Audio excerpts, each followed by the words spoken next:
नमस्कार। बहुत स्वागत है आप सभी दर्शकों का कर्क राशि के लिए अगस्त 2025 राशिफल के इस वीडियो में। जुलाई 2025 तो समाप्त हो चुका है और अगस्त 2025 आपके जीवन में नई खुशियां, नया सवेरा लेकर आने वाला है। अगस्त 2025 एक ऐसा माह होने जा रहा है जिसमें आपको आपकी कुंडली में बने एक बहुत बड़े दुर्योग से मुक्ति मिलने जा रही है। पिछले 71 दिनों से आपकी कुंडली में वो दुर्योग बना हुआ था जो कुंडली का सबसे बड़ा दुर्योग माना जाता है, सबसे ख़राब योग माना जाता है। तो आज के वीडियो में इसी बात पर चर्चा करेंगे कि वो कौन सा दुर्योग है जो आपकी कुंडली में पिछले 71 दिनों से बना हुआ था और उस दुर्योग के समाप्त होने से आपको किस तरह की राहत मिलने वाली है अगस्त 2025 में। ये विश्लेषण आपकी चंद्र राशि के आधार पर किया जा रहा है। हालांकि अगर आप कर्क लग्न के हैं तो भी आप इस वीडियो को देख सकते हैं। तो ये है कर्क राशि के जातकों की कुंडली। कर्क राशि चंद्रमा की राशि है और देवगुरु की उच्च की राशि है और गुरु का गोचर आपकी कुंडली के 12वें भाव में शुक्र के साथ हो रहा है। शुक्र यहाँ पर 21 अगस्त तक रहेंगे, उसके बाद राशि परिवर्तन करके आपके लग्न में आ जाएंगे। लग्न भाव में बुध वक्री अवस्था में गोचर कर रहे हैं और 18 अगस्त को मार्गी हो जाएंगे और 21 को जब शुक्र यहाँ आएंगे तो आपकी कुंडली के लग्न के भाव में बुध शुक्र का लक्ष्मी नारायण योग बनेगा। सूर्यदेव लग्न में बैठे हैं, 17 अक्टूबर को धन भाव में चले जाएंगे, केतु के साथ गोचर करेंगे। मंगल पूरे महीने तीसरे भाव में रहेंगे, राहु अष्टम भाव में है। कर्क राशि के लिए जो सबसे अच्छी बात है वो ये है कि कर्क राशि के जातकों के जीवन से शनि की ढैया समाप्त हो चुकी है। 17 जनवरी 2023 से आपके जीवन में ढैया प्रभावी थी। शनि 8वें भाव में गोचर कर रहे थे, 8वें भाव से निकल करके अब 9वें भाव भाग्य भाव में आ चुके हैं और वक्री अवस्था में गोचर कर रहे हैं। वक्री अवस्था में एक भाव पीछे यानी कि 8वें भाव का भी फल आपको शनि प्रदान करेंगे। पिछले 2.5 वर्ष कर्क राशि के जातकों के लिए बेहद कष्टकर रहे, क्योंकि शनि जब 8वें भाव में गोचर करते हैं तो आपकी आयु में तो वृद्धि करते हैं, आपकी आयु को बढ़ा देते हैं, लेकिन उसी अनुपात में आपके जीवन में संघर्षों को भी बढ़ा देते हैं, समस्याओं को भी बढ़ा देते हैं, परेशानियों को भी बढ़ा देते हैं। कर्क राशि चंद्रमा की राशि है और कर्क राशि के जातक हाईली इमोशनल होते हैं, बहुत ही भावुक प्रवृत्ति के होते हैं। इनका मन बहुत कोमल होता है, दूसरों के प्रति और परिवार के प्रति बहुत केयरिंग नेचर के होते हैं। लेकिन अगर कहीं आपकी जन्म कुंडली में चंद्रमा का संबंध राहु से बन गया तो बेहद मानसिक तनाव और डिप्रेशन की स्थितियों से कर्क राशि के जातकों को गुजरना पड़ता है। और अगर कहीं राहु का संबंध 7वें भाव से बन गया तो दाम्पत्य जीवन में भी तरह तरह की समस्याएं, एक दूसरे के प्रति गलत फहमी और तनाव की स्थितियां बनती हैं। और अगर शनि का संबंध बन गया 7वें भाव से तो विवाह में विच्छेदात्मक स्थिति भी बन जाती है। डाइवोर्स की स्थिति भी बन जाती है। और कर्क राशि के एक दो नहीं करोड़ों जातक हैं, और वो जातक जिनकी कुंडली में कहीं से कहीं चंद्रमा का संबंध राहु से बना होगा, चंद्रमा का संबंध शनि से बना होगा, चंद्रमा का संबंध किसी पाप ग्रह से बना होगा, या शनि राहु का संबंध 7वें भाव से बना होगा, तो ये 2.5 वर्ष पारिवारिक दृष्टिकोण से बेहद कष्टकर रहे होंगे आपके लिए। कर्क राशि के जातक अपने परिवार के लिए सब कुछ करने को तैयार रहते हैं, लेकिन समस्या आती है उस समय जब अपने लिए कुछ करना चाहते हैं। कर्क राशि के जातक दूसरों के लिए, अपने परिवार के लिए, अपने रिलेटिव्स के लिए बहुत ही केयरिंग नेचर के होते हैं और बहुत कुछ करते हैं, लेकिन कर्क राशि के जातकों के साथ बहुत बड़ी ट्रेजेडी की स्थिति बनती है कि जिनके लिए उन्होंने कुछ किया है वही लोग उनके ख़राब समय में साथ छोड़ जाते हैं। और कर्क राशि के जातक बहुत हाईली सेंसिटिव नेचर के होते हैं, किसी भी बात को दिल से लगा लेते हैं और फिर उसी को लेकर घुटते रहते हैं। और ऐसी स्थिति अगर आपके साथ बने, कभी भी किसी ने कुछ कह दिया और आपने उसको दिल से लगा लिया, तो फिर आप बेहद परेशान होंगे, आपकी रातों की नींद उड़ जाएगी और आप उसी बात को लेकर सोचते रहेंगे। अगर ऐसी स्थिति किसी भी कर्क राशि के जातक के साथ बन रही हो, तो एक मात्र उपाय है, भगवान भोले शंकर की आराधना करते रहिए। जब भी नेगेटिव थॉट्स आपके मन में आए, जब भी किसी तरह की बात आपको चुभ जाए, आप उसे बिल्कुल दिल से मत लगाइए, भगवान भोले शंकर की शरण में चले जाइए, ओम नमः शिवाय का जाप करना शुरू कर दीजिए, मन आपका शांत हो जाएगा। धैया के कारण 2.5 वर्षों से जिस बंधन में आप बंधे हुए थे और पिछले 71 दिनों से वो कठोर बंधन, जिसके बारे में मैं आगे चर्चा करूंगा, उस बंधन से आपको मुक्ति मिलने जा रही है। चंद्रमा की राशि है कर्क राशि, और अगर चंद्रमा का संबंध राहु से बनता है तो असुरक्षा की भावना भी डेवलप कर जाती है। भविष्य को लेकर कर्क राशि के जातक बेहद इनसिक्योर फील करते हैं, पता नहीं आगे क्या होगा, मैं जो कुछ कर रहा हूँ उससे मुझे कोई फ़ायदा होगा भी कि नहीं होगा, और रिस्क लेने से बहुत डरते हैं, बड़े निर्णय नहीं ले पाते हैं। और यही वजह है कि आप जीवन में जितना आगे आपको जाना चाहिए उतना आगे आप नहीं जा पाते हैं। जब भी आपको कोई रिस्क लेनी हो, जब भी आपको कोई बड़ा निर्णय लेना हो, बजरंगबली की आराधना कीजिए, भगवान भोले शंकर की आराधना कीजिए, आप सही निर्णय ले पाएंगे और आपको सफलता मिलेगी।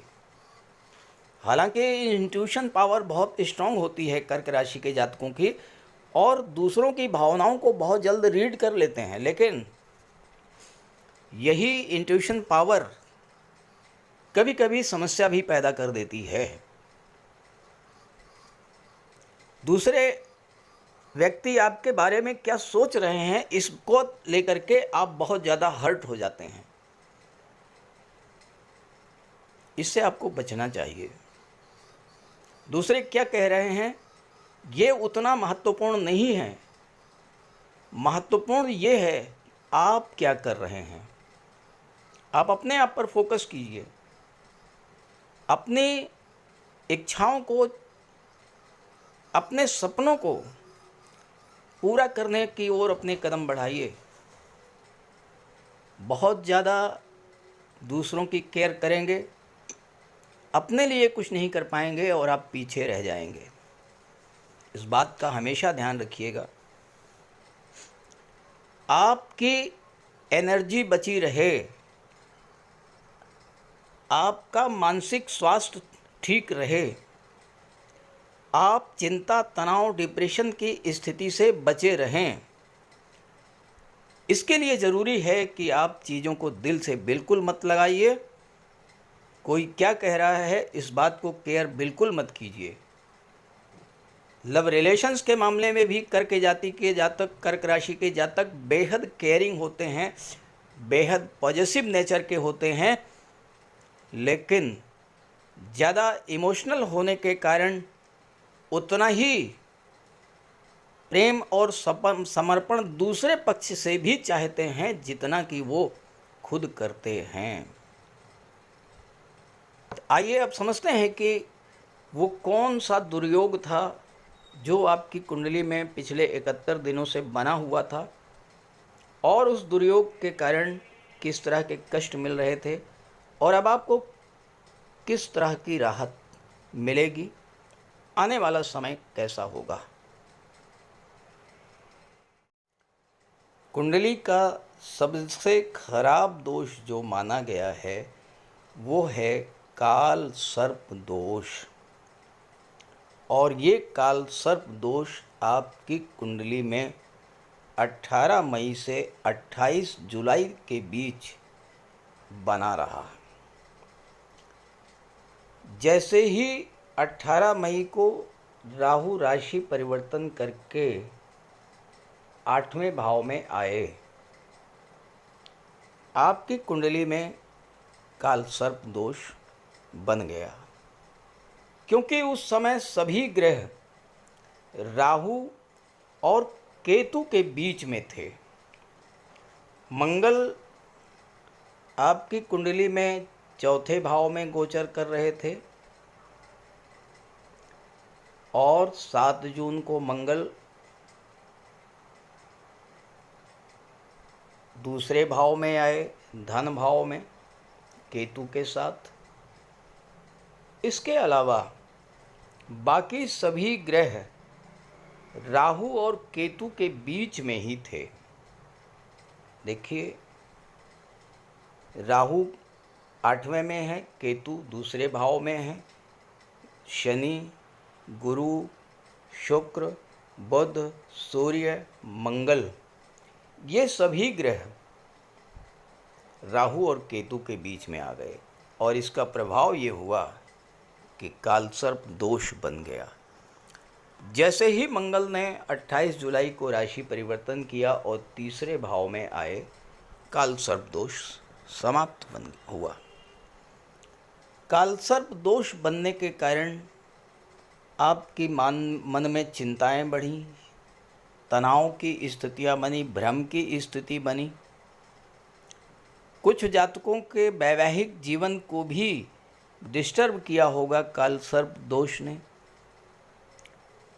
किसी बात को लेकर के आप सही डिसीजन नहीं ले पाए होंगे। जीवन में बहुत कुछ होते हुए भी आपको एक खालीपन महसूस हुआ होगा, एक निराशा की स्थिति बनी होगी। जो जातक विवाह के इच्छुक थे उनके विवाह में देरी हुई होगी या फिर विवाह में बाधा आई होगी।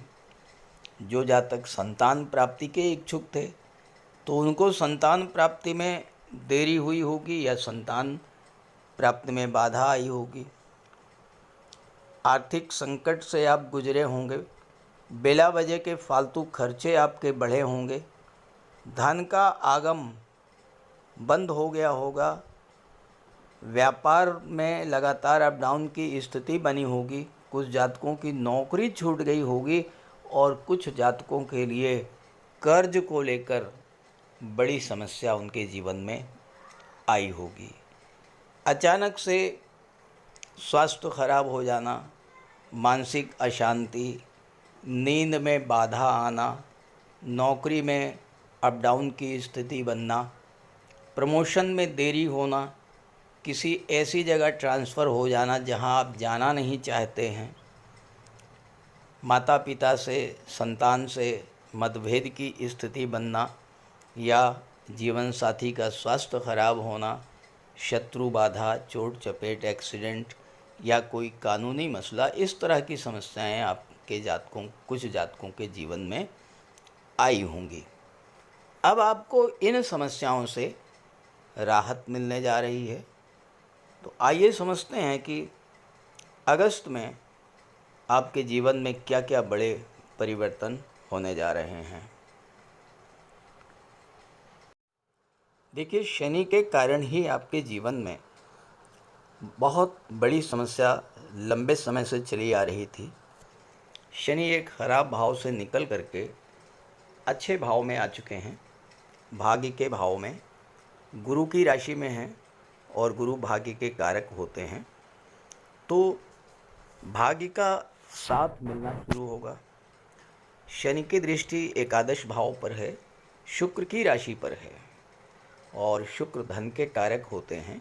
तो इस समय आपको धन प्राप्ति के नए नए अवसर प्राप्त होंगे। क्योंकि वक्री हैं शनि, तो 8वें भाव का भी फल देंगे और 8वें भाव में राहु बैठे हैं।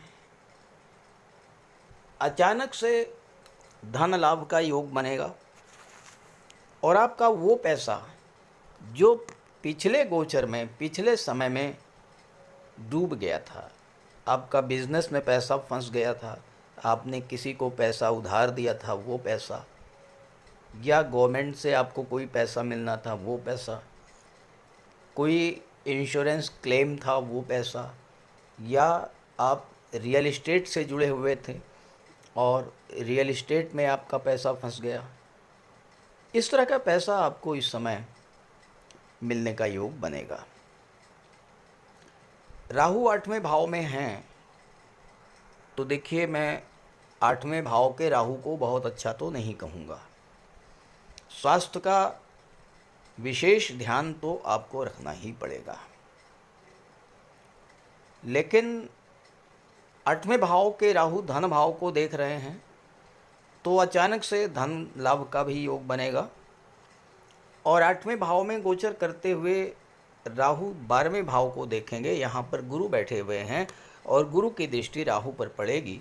तो गुरु राहु का जो दृष्टि संबंध है, इसके कारण राहु खराब फल देने के लिए जाने जाते हैं, लेकिन खराब फल नहीं दे पाएंगे क्योंकि गुरु की दृष्टि पड़ रही है। हाँ, ये ज़रूर है कि जो लोग विदेश जाना चाहते हैं, विदेश में सेटल होना चाहते हैं, या विदेश से जुड़ करके कोई व्यापार व्यवसाय करना चाहते हैं, उनके लिए समय अच्छा रहेगा। देखिए, शनि 7वें भाव के स्वामी होकर के भाग्य में बैठे हैं। 7वें भाव को समझिए। 7वां भाव होता है विवाह, 7वां भाव होता है आपका दाम्पत्य जीवन और व्यापार। 7वें भाव का स्वामी जब भाग्य में गोचर करता है, तो 7वें भाव की चीज़ों से भाग्योन्नति होती है। और यहाँ पर शनि 2.5 वर्ष तक रहेंगे। अगर आपका विवाह इस गोचर काल में होता है,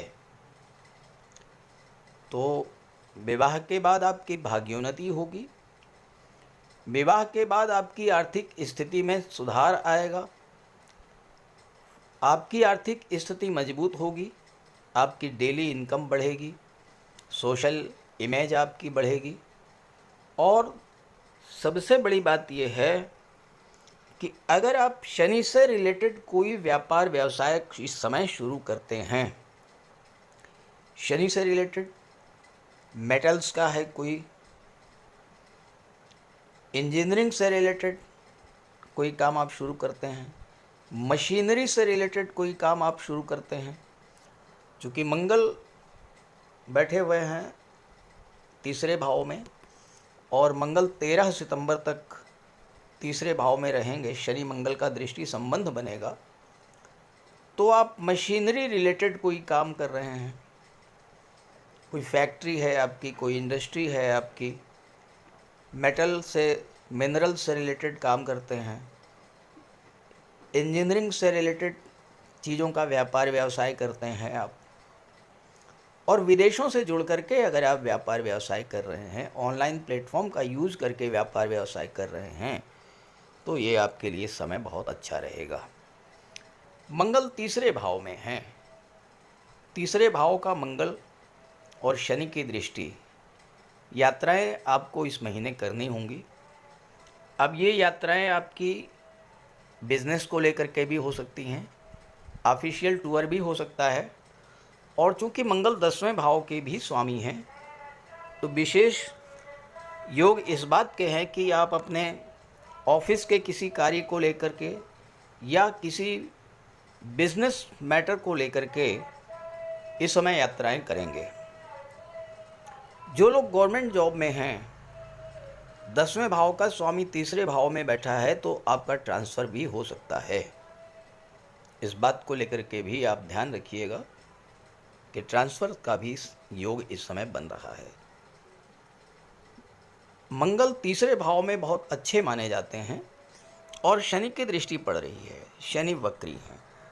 वक्री शनि परिश्रम बहुत ज़्यादा कराते हैं। मंगल आपके एनर्जी लेवल को बूस्ट अप करेंगे, आपकी रिस्क लेने की क्षमता को बढ़ाएंगे, आपके पराक्रम पुरुषार्थ में वृद्धि करेंगे। आप एक नई ऊर्जा के साथ अपने कार्यों की शुरुआत करेंगे। लेकिन जैसा मैंने शुरू में बताया कि अगर आपका मन सही निर्णय नहीं ले पा रहा है, तो भगवान भोले शंकर की आराधना मत करते रहिएगा। भगवान भोले शंकर की शरण में चले जाइएगा। भगवान भोले शंकर ही आपको सही मार्ग दर्शाएंगे।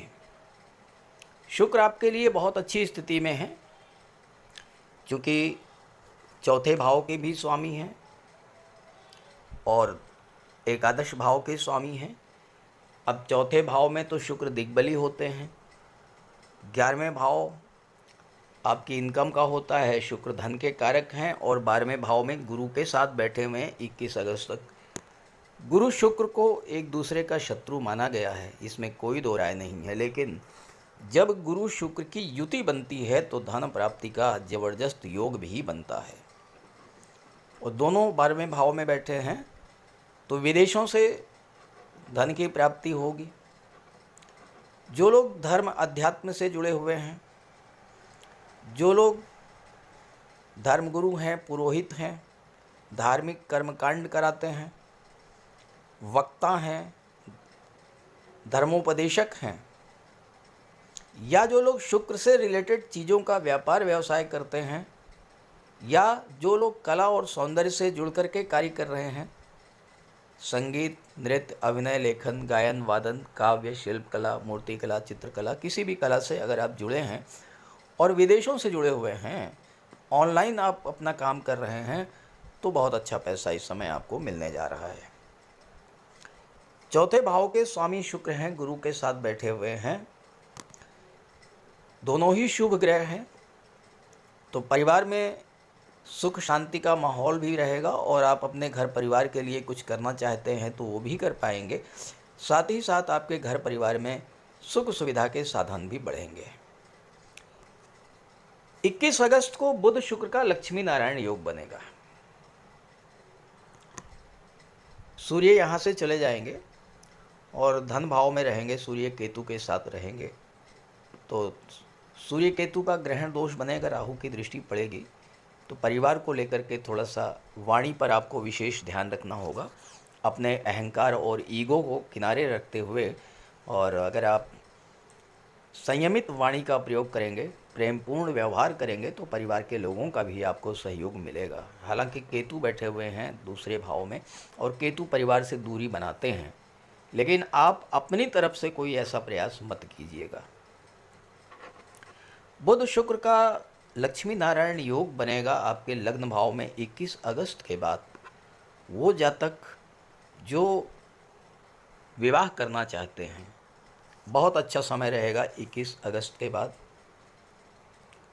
विवाह के बाद आपकी भाग्योन्नति भी होगी, धन की प्राप्ति भी होगी, आर्थिक स्थिति में भी सुधार आएगा। और हाँ, एक बात और बता दूं कि अगर आपके दाम्पत्य जीवन में किसी तरह की दूरी बनी हुई है, आप 21 अगस्त के बाद प्रयास करके देखिएगा। रिश्तों में जो दूरी बनी हुई थी, एक दूसरे के बीच जो समझ की कमी थी, आप एक दूसरे को समझ नहीं पा रहे थे, मिल बैठ कर के एक साथ बैठिए, एक दूसरे की बात को सुनिएगा। दाम्पत्य जीवन की बहुत सारी समस्याएं 21 अगस्त के बाद समाप्त होने वाली हैं, बुध और शुक्र के प्रभाव से। धन तो प्राप्त होगा ही, आर्थिक संकट आपके सामने है। हर शुक्रवार को शाम के समय माता लक्ष्मी की आराधना कीजिए, श्री सूक्त स्तोत्र का पाठ कीजिए और विष्णु सहस्त्र नाम का पाठ कीजिए। माता लक्ष्मी आपको धन प्रदान करेंगी, भगवान विष्णु आपके धन को स्थिरता प्रदान करेंगे, आपकी तिजोरी भरना शुरू हो जाएगी। करके देखिए, बहुत अच्छा उपाय है, बहुत प्रभावी उपाय है। अगर आप इस समय आपके लिए, क्योंकि शुक्र एकादश के स्वामी हैं, चतुर्थ के स्वामी हैं, धन और सुख दोनों पर शुक्र का नियंत्रण है, माता लक्ष्मी की आप जितना आराधना करेंगे उतना ही आपको बड़ा लाभ मिलने जा रहा है। तो कुल मिला के कर्क राशि के जातकों के लिए अगस्त 2025 आपके जीवन में एक बहुत बड़ा सकारात्मक परिवर्तन लेकर के आ रहा है। लेकिन प्रश्न यहाँ पर यह है कि क्या सभी कर्क राशि के जातकों को एक जैसा ही लाभ मिलेगा? ऐसा बिल्कुल भी संभव नहीं है, क्योंकि कर्क राशि के एक दो नहीं, करोड़ों जातक हैं और हर जातक की कुंडली में सूर्य, बुध, शुक्र, गुरु, राहु, शनि, मंगल की ग्रह गोचर अलग अलग है। तो अगर आप ये जानना चाहते हैं कि आपके जीवन में समस्याएं किस ग्रह के कारण हैं, क्यों हैं और उन समस्याओं से आप कैसे बच सकते हैं, उनका निवारण कैसे हो सकता है, उसका उपाय क्या है, तो वीडियो के डिस्क्रिप्शन बॉक्स में मैंने अपना व्हाट्सएप नंबर दे दिया है। आप अपनी समस्याएं भेज सकते हैं और मैं उनका समाधान करने का पूरा प्रयास करूंगा। तो ये वीडियो अपने साथियों मित्रों को भी ज़रूर शेयर कीजिएगा। नमस्कार।